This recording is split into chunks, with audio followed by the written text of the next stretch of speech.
Hello team, and welcome to the Hypertrophy webinar. My name is Neil Mudzingwa, and with you I'm going to cover everything you need to know about building lean muscle.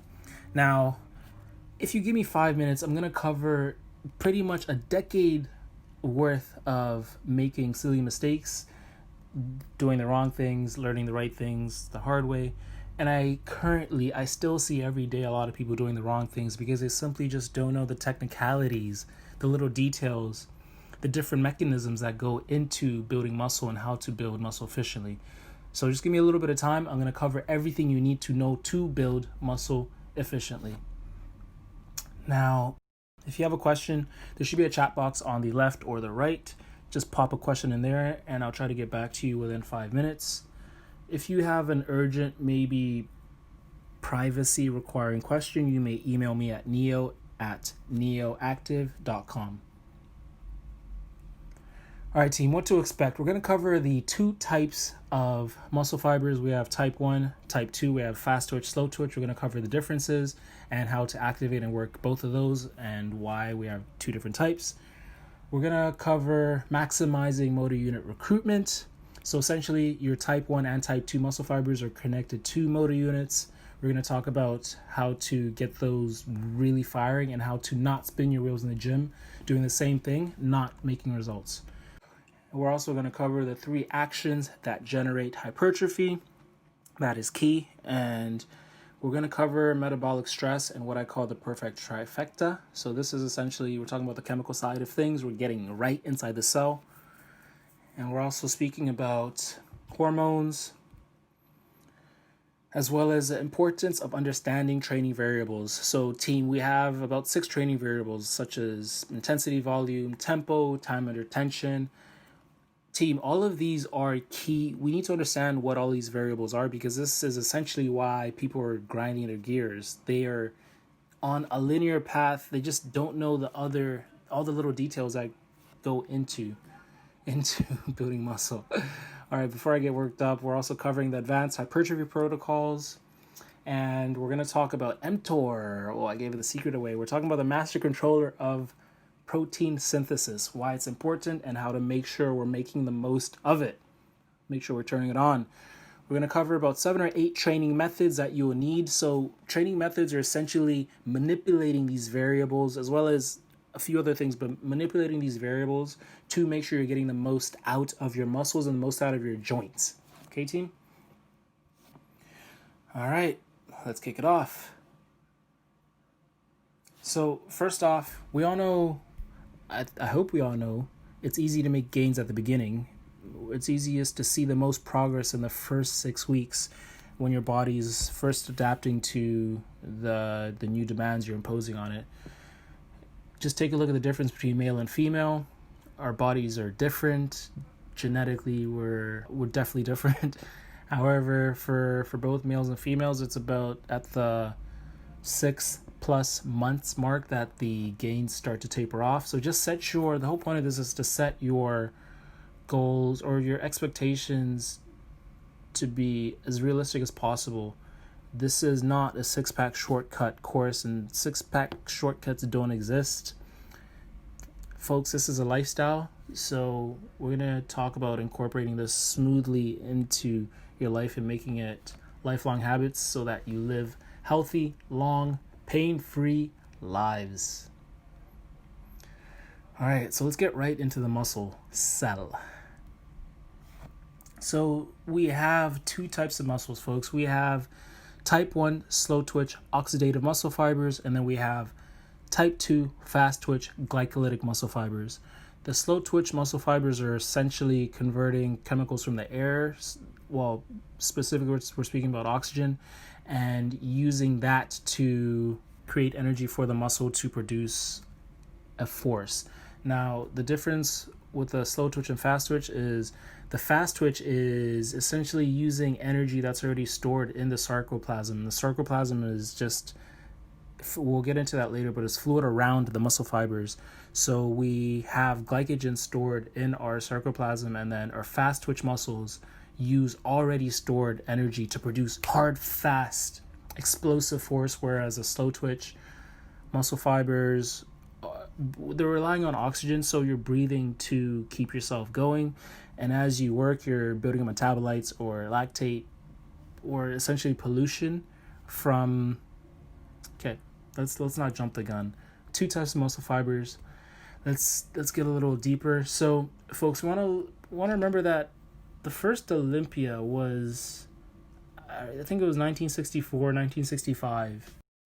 And this is when we were first starting to see very notable or like beautiful looking physiques, like large looking muscular physiques. These were men like Arnold Schwarzenegger, Ronnie Coleman, more recent. So the research you're looking at here is as early as 1973 on to the 1985s. And what we're looking at is, as you can see here, the lower body muscles on most people just tend to be more slow twitch muscles. Now, this is important because knowing the ratio of slow twitch to fast twitch, you are going to tailor your program accordingly to efficiently activate either the slow twitch or the fast twitch muscles. Now, team, we need to talk about progressive overload. Progressive overload is essentially how you're going to build muscle, how you're going to see results. So the SET principle is essentially, it stands for specific adaptation to imposed demands. Your muscles are not going to adapt unless they have a reason to adapt. Now, this is what fires me up the most. People in the gym, a lot of people lack intensity. Okay, there's a point where you get diminishing returns if you're overtraining. However, most people lack intensity. Most people are not giving their muscles a reason to grow. This really, it turns me on because everyone wants big muscles, but no one wants to lift some heavy ass weight. And that's part of what you have to do. You have to increase the intensity, you have to increase the volume. Now, the thing is, it's hard to mix intensity of volume. You can either have the best of the volume world or you can have the best of the intensity world, but it's not realistic to, and there's 50-50 splits, but it's not realistic to have great intensity and great volume. Like, think about it. You're not going to bench press 300 pounds for reps of 12. When you're increasing the intensity up, your volume is going to go down, and you need to play with both, all right? So again, muscle adapts in response to stress or demand. Remember that. So we have 2 types of hypertrophy. Yes, we have myofibrillar hypertrophy and we have sarcoplasmic hypertrophy. So the myofibrillar hypertrophy is the specific adaptation of the muscle fibers, whereas the sarcoplasm is the space in between we call them myofibrils. So the sarcoplasm is a gel-like substance that's used for energy storage. So that's where your glycogen is sitting before your myofibrils pull and explode and draw the energy or convert the energy from that glycogen into a usable force. So the main source of muscle size is typically coming from your myofibrils, so the fibers, and that's typically known as functional hypertrophy. We should also mention hyperplasia. Now, this presentation is about hypertrophy, where we're increasing the muscle, the cell size, versus hyperplasia is increasing the number of muscle fibers. And the way we induce hyperplasia is by intense stretching. However, like I said, today we're covering increasing the size rather than the number of fibers. However, both always increase together. They work hand in hand. It's kind of like saying you can't have intensity without volume and volume without intensity. You have to lean towards one side. However, both do work hand in hand. Or a better example would be strength and hypertrophy go hand in hand. The stronger you are, the heavier you're lifting, the bigger your muscles are going to be. That's a little bit simple, but you get the idea. So now let's talk about maximizing motor unit recruitment. So remember, our motor units are attached to our type 1 and type 2 muscles. Now, to get the most out of your motor, to get the most out of your motor units or your muscles, you have to know that your body is adapted to take it easy. Your body doesn't want to work. Your body doesn't want to struggle. It doesn't like stress. Your muscles turn on. They don't want to turn on. So when most people in the gym are only activating half of their muscle fibers. This is measured in studies. Many people are not activating their muscles. So first, I suppose we should talk about the mind-muscle connection, and this is measured. This is tested. This is measured through. Was it EMG or EKG? But this is measured, and mind-muscle connection is a thing. It's a scientifically measured thing. This is not pseudoscience. So pretty much when you create mindful intention, flexing, when you put your mind into your muscle, when you focus, when you think about what you're doing, when you intentionally say, for example, this is a bicep exercise, I'm consciously turning on my biceps. That alone activates more muscle fibers. So your slow twitch muscle fibers typically come on first, and your fast twitch do not come on unless they have to, unless the imposed demand is great enough. Those fast twitch muscles don't want to. It's harder to turn on. They require the tapping into the glycogen stores to turn on. Your body just wants to use oxygen because that system it very easily converts and oxygen's free. Glycogen is not free. You have to buy food, and then it's stored in your sarcoplasm. All right, team. So these are the 3 actions we need to cover. So mechanical tension in hypertrophy is essentially activated by 3 different actions. We should be very aware of what these 3 actions are and know how to incorporate them. Yeah, essentially incorporate them into our different programs. So there's times for each of them. We have our muscle contraction. So over here we have an example of a bicep curl. So the muscle contraction will be bringing the bicep up towards the shoulder. We'll be contracting that bicep muscle.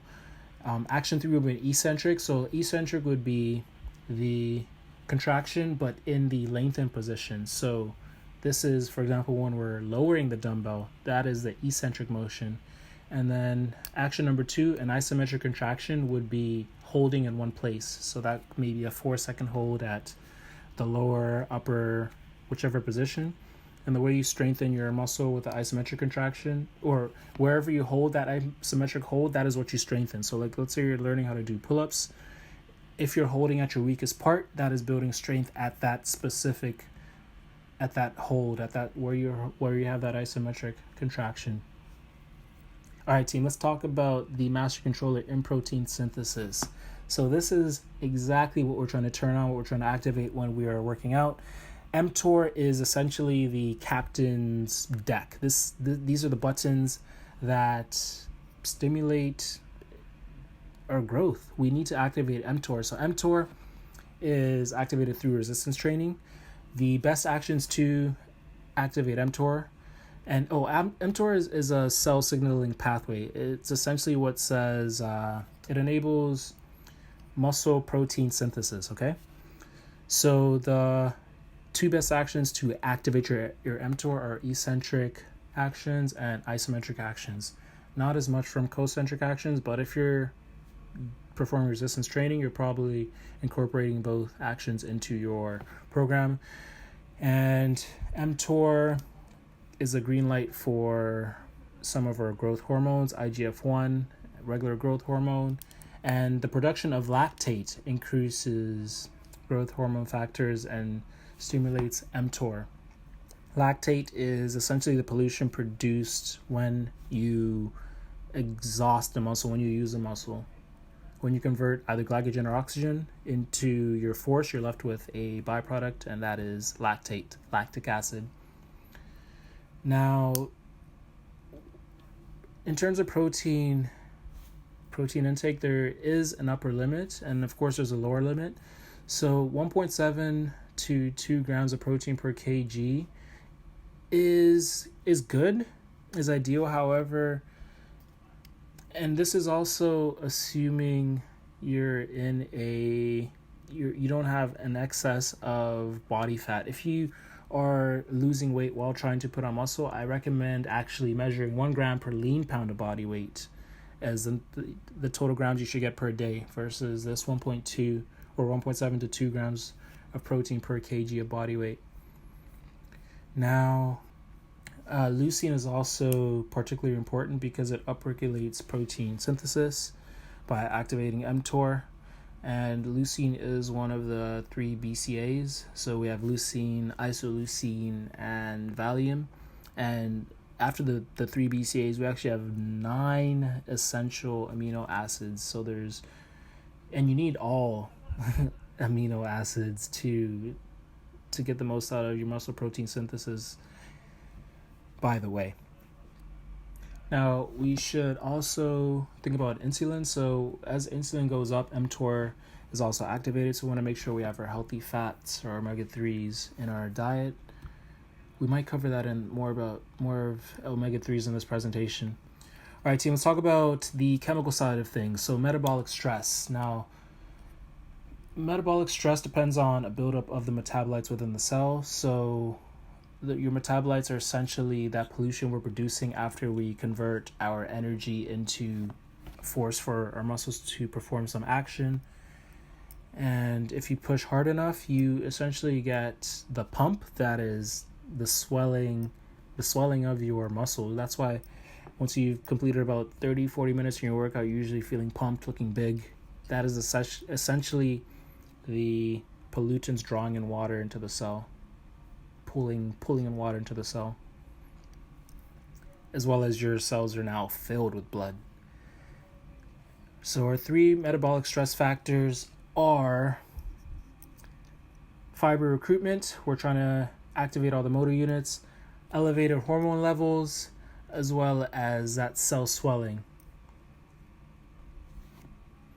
So the funny thing is, though, if anything, expect long-term gains by increasing satellite cell activity rather than muscle protein synthesis without compromising short-term gains. And what I mean by this is studies have actually shown that not as much testosterone is produced as we think. Our growth hormones are produced, however, more so our gains are coming from the satellite cells that are activated by us working, us disrupting, us telling the body, hey, we're going to need to rebuild. All right.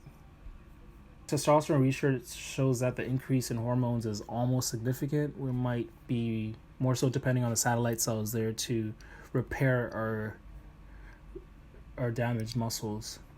All right, team, let's talk about cell swelling and blood flow restriction. So essentially, like I said, nutrients are pulled into the cell during exercise, and cell hydration then increases. So the metabolites are produced, they build up. Those are essentially byproducts that draw more water into the cell, and actually the hydration of the cell now turns it into a hypotonic cell. So this rapid expansion is seen as a threat to the cell's wall integrity, and then the cell is then signaled to reinforce its structure, and the result is hypertrophy, muscle gain. Now, a bit on blood flow restriction. Restricting the inflow of blood using something such as a cuff while training with light weights causes something called ischemia. That is the restriction of oxygen. So you're essentially limiting small, slow twitch muscles that require oxygen, therefore only leaving the activation of the type 2 fast twitch muscles with that lighter load. You're also sparing the nervous system the demand of heavy lifting. So consider blood flow restriction. Now, exercise-induced muscle damage is exactly what we're going for. So we're trying to increase the inflammatory response and induce those satellite cells to become more active. Like we said earlier, we're on fire, team. I hope we're getting it now. Repair our muscles. And we should also note that eccentric contractions have the greatest impact in total muscle damage and elicit the greatest anabolic response. Eccentric contractions, folks. Eccentrics. Eccentric strength is 20 to 50% greater than concentric strength. Again, eccentric. All right. This is what people are missing. A lot of people are just considering the fast concentric motion, the fast squeeze. Your strength is in the negative, the eccentric. You also have strength in the isometric, and you can't have one without the others. However, you should be mindful of when to incorporate the different mechanisms, when you should focus on your eccentric contractions or your concentric contractions. Just know what each are doing. So our eccentric induced muscle damage requires our larger type 2 muscle fibers before the smaller slow twitch muscle fibers to come on. And maybe that's why the eccentric is that much stronger, folks. 20 to 50%. And like I said, both the concentric and eccentric actions recruit muscle fibers in different orders. However, both should be incorporated into your resistance training. All right, we're getting right into the meat. So let's talk about the training variables. We have here 6 training variables. And remember, folks, the goal here is to maximize our motor unit recruitment. And we're going to do this by manipulating the load, varying the velocity. And velocity was mass times acceleration. We're going to change the volume. We're going to be conscious of the muscles we're using. So mind-muscle connection. Focus on what you're doing. When you're in the gym, you are in the gym. This is not going through the motions. This is your lifestyle. This is making your life better. This is making others' lives better. This is inspiring. All right. So first, volume. Now, volume is primarily invokes muscle damage. And the goal here is to do just enough damage without jumping into the territory of diminishing returns. So this is where we start approaching overtraining. Now, a good rule of thumb is if you're working out about 6 days a week, 45-minute sessions are ideal. You can go over that. However, you need to be prepared to eat more and take more precautions to recover. Overtraining isn't realistic for most people because, like I said, a lot of people lack intensity. It's kind of hard to overtrain if you're not really killing yourself, and it takes a lot to actually kill yourself. The body is amazing. The body is an adapting machine. We're literally built to adapt and evolve. Intensity, again, primarily invokes mechanical attention. And remember, mechanical tension or hypertrophy is 3 actions. That's the contraction, eccentric, and isometric. Now, we should know a bit about time under tension. And time under tension goes into the chemical side of hypertrophy. So, yes, we're inducing damage by tearing the muscle, by putting a heavy load on it. However, when you, for example, focus on the eccentrics, so 4 seconds down, you are now producing even more metabolites, more pollutants in the cell. Those pollutants are going to essentially more damage using chemical processes, which gives the cell another reason to regenerate and heal, come back even stronger. Tempo is very, very important. Tempo is usually measured with 3 or 4 number formats, such as on the screen. There is a time to go slow, and there's a time to go fast. If you want to learn more about tempo, you can contact me directly. I want to talk about advanced hypertrophy protocols. So now, let's say we've been lifting for a few months, we're a bit experienced. Now it's time to switch it up and use some advanced hypertrophy protocols. So one advanced protocol is called pre-fatiguing. And pre-fatiguing a muscle group may yield greater hypertrophic response. For example, performing a bicep curl before pulling exercise.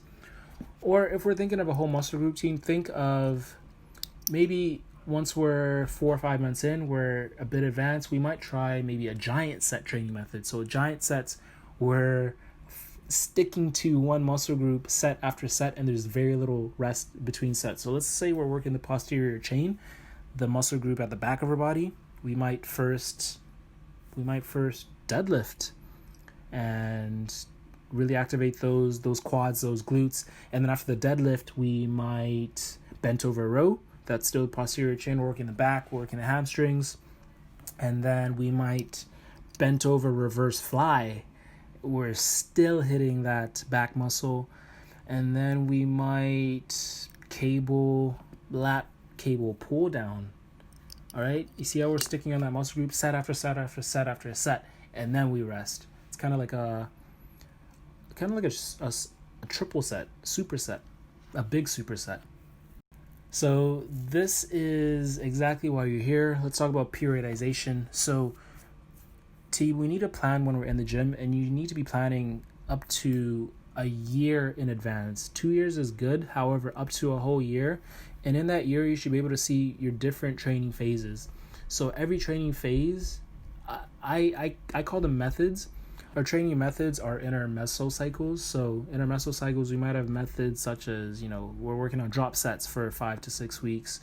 And then another method would be maybe we're working on our giant sets. Another method we're wave loading. We're manipulating the variables. Like I said, we're manipulating the variables to make sure we're getting the most out of our muscles.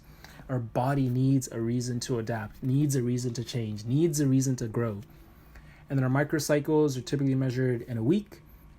Our microcycles, we're varying our workouts within our training phase from week to week. So we might be changing the rep ranges. We might be changing nothing. We might just be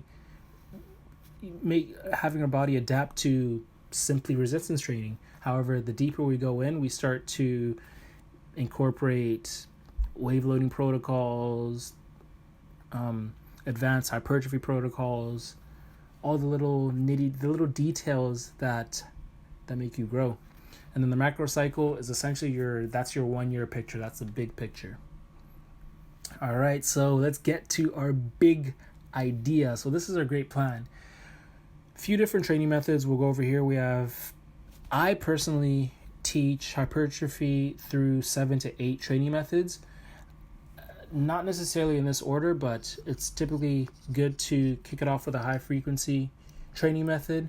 And definitely not giant set second. Giant set is a lot more advanced. Giant set will probably be a 5th or 6th training method. Next might be drop sets. We might be doing 50% drop sets. So that's essentially where you perform 3 sets of anywhere from 8 to 16 reps. No, I'll say 3 sets of 8 to 12 reps. And then on your 4th set, you immediately drop the weight 50% and then go into 20 reps. Drop sets kill you, and drop sets are so good to start about 6 weeks into your hypertrophy plan. And then we get more advanced, manipulating different variables. We have iso holds methods, dead stop training. If you want more information on any of these training methods, you can see them all on my website, neoactive.com. Post fatigue method, and we have wave loading. Wave loading is the coolest. And I actually incorporate some wave loading patterns into other training plans. So my wave loading will essentially look like week 1 might be a wave of lower rep exercises. Week 2 might be slightly higher rep. And then week 3, we go lower rep again, but then increase the weight by 5 pounds for every lift. There's many wave loading methods. So here you see examples of if it's only wave loading, we have one set will look like 6 reps, and then 4 reps, then 2 reps. So we're increasing the weight, of course. So we're working with the weight. We can do 6 reps at about 80% of our effort, and then increase the weight 4 reps, increase the weight 2 reps, and then repeat that. And then we'll move on to either another set or another exercise. All right, team, nutrition for hypertrophy. Nutrition is key. Nutrition is something I struggled with, and these days I love doing research on nutrition. My nutrition these days is almost perfect. I'm actually a little bit chubby because I'm in a caloric surplus. I just need to do a bit more cardio. So what I want you to take from this is that there is an upper and lower limit of fat consumption that optimizes testosterone production. If you have too much fat, you are not going to produce testosterone, and you're going to lean towards some of the not so useful hormones in producing muscle.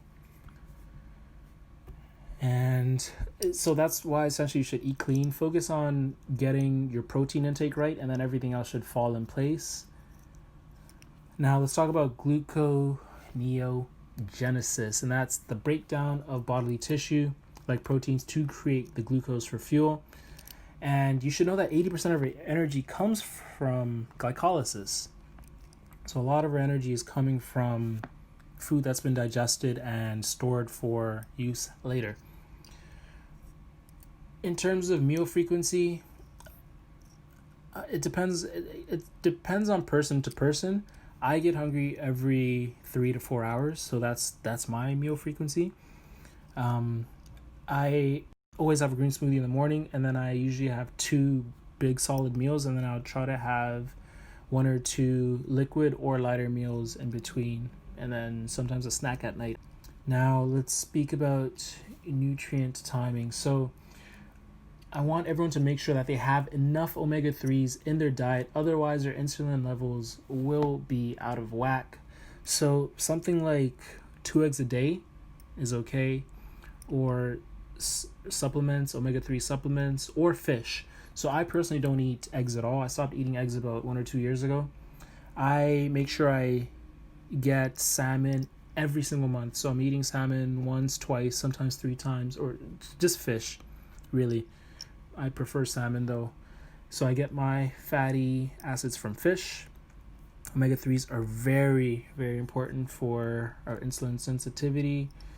And let's talk about a bit more about what to eat and when to eat according to our workout. So our pre-workout meal should have everything.